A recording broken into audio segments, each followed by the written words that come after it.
Menard alongside two-time All-American here for the Big Red, Clint Wattenberg, gearing up. Cornell, Missouri. It's a top 5 matchup here at Friedman. It should be a real treat. This is a big test for the Big Red early on in this season.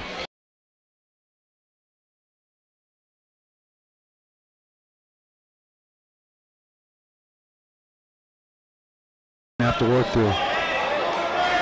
Nahshon gets the far wrist and he takes him. He gets the cross wrist hit. Wow.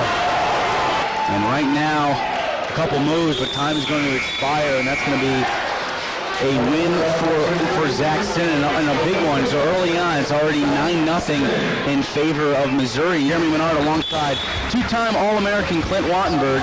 Ryan Dunphy getting the nod for the Big Red.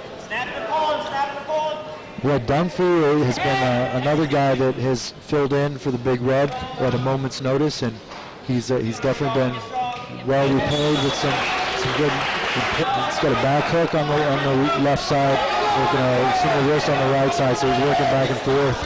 Has Dunphy found out, gets a stall call on Dunphy actually. Works a tip, Dunphy rolls through on no control. Dunphy had Ryan Dunphy at 141, and that's a big victory there at 141 for Missouri. Now a 13-0 advantage for 3 matches, 149 down on the mats for the Big Red. Taylor Simaz, he'll be taking on the number 4 guy in the country at 149, and that's Drake Houdashelt. Have him make up for any of his teammates' errors and mistakes. Just want him to go compete and score as many points as he can. For Drake Houdashelt, another big victory for Missouri. They have 4 to this point as we get Big Red Wrestling on ESPN IFCA and ESPNIFCA.com, presented by Advanced Sport and Fitness and D-Square Construction. Jeremy Menard alongside Clint Wattenberg at Friedman Wrestling Center on the campus of Cornell University. And this is a top 5 matchup, and it's been all Missouri to this point. 17-0 as we're at 157. Brian Realbuto and Joey Lavallee. Realbuto's really controlling the hand. As Realbuto turns back in, Lavallee's able to drop back in on a shot.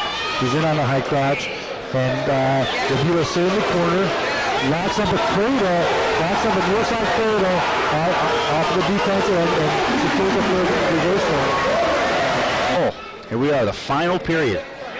So I'll be interested to see how Realbuto responds to this pretty close, pretty tight. It's at 157, 6-4, the final. 165, getting ready for the second half of action from the Friedman Wrestling Center. Cornell and Missouri. Dylan Palacio in the red singlet for the Big Red.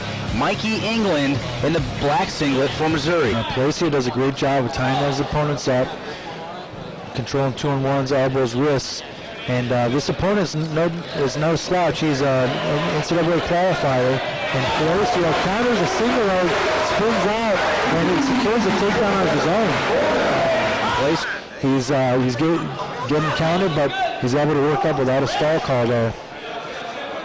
England in a seating position right now. Palacio behind, around. They're trying to get England on his back. The ref was right there. For a minute 20 to feel comfortable with that right time. It's a switch. So gets a reversal, and now we'll start building on that right time advantage.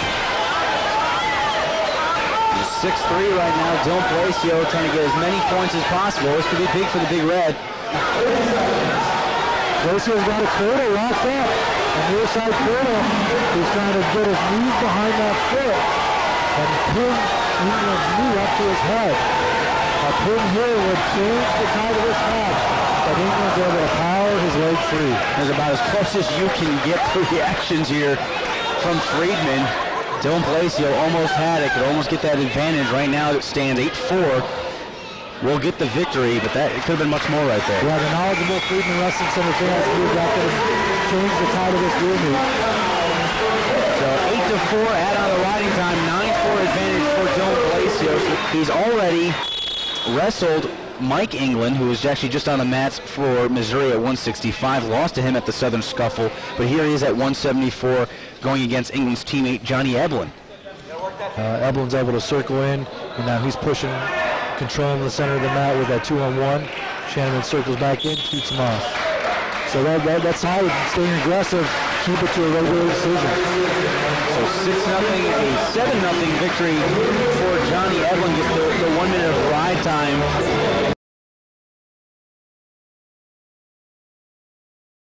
as much, but swag, and Gabe Dean definitely has it. The way he holds himself, the way he prepares for his opponents is second to none. And he comes in hard. Now, big single leg there, 2 points for Gabe Dean. A quick 2-point lead for the Bear. A 3-2 lead for Gabe Dean, but add on the riding time as well. It's really a 4-2 lead. 5 seconds, some moves by Miklus. Miklus trying to get some quick points. Time expires. Gabe Dean will get the victory 4-2 with the extra minute of ride time. A 4-2 victory for Gabe Dean.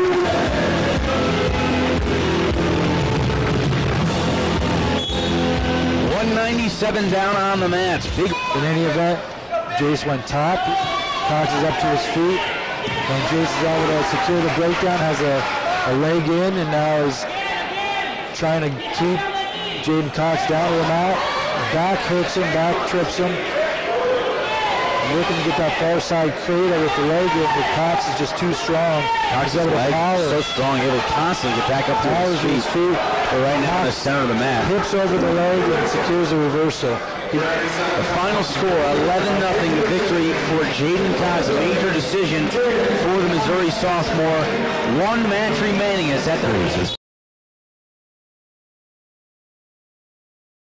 It's so much about pride and winning for the sake of winning and going out and competing, but individually there's also a lot at stake. Jab started on top, and Mellon was able to get of Missouri, and this is going to be a total victory for Missouri. 27-9 is your final this afternoon from Freedman Wrestling Center.